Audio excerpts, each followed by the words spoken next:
I traded in my work boots and clothes for more formal attire today because I was invited to Twank's wedding. I'd never been to a Gnomish wedding before, so I was intrigued to experience it. Twink and Twunk, the gnomes that fixed my windmill a while back, and Twank's brothers, came by the farm to offer me an invitation. I've come to learn that Gnomish weddings are massive affairs where just about everyone the two joining families can think of are invited.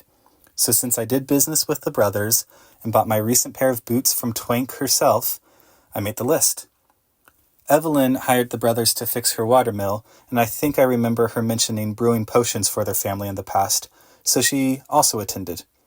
I picked her up in my carriage on my way there so she didn't have to fly a broom and mess her hair up or whatever fake excuse she gave me.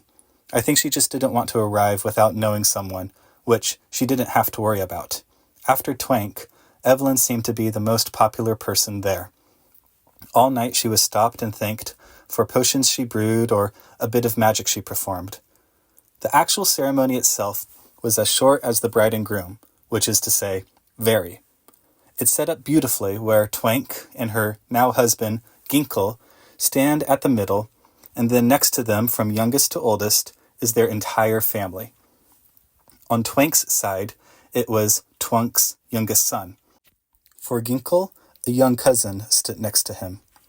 The lines of their family members form long arcs, so by the time the eldest members of the two families are reached, they are standing next to each other, completing a circle. After the families found their spots in line, there was a little confusion as to which line a couple of members were supposed to stand in. I'm hoping that can be chalked up to family by blood versus family by marriage and not the alternative. Twank and Ginkle took each other's hands in one and their relative's hand next to them in the other and said, "Ready." The next family member then repeated the process by taking the hand next to them and saying "ready," and it was repeated down the line like a wave until the two families were linked at the end and the elders said "done." And that's the entire ceremony.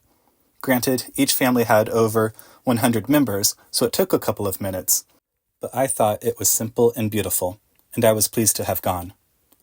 Like, follow, and comment for more tales from the Fantasy Farm.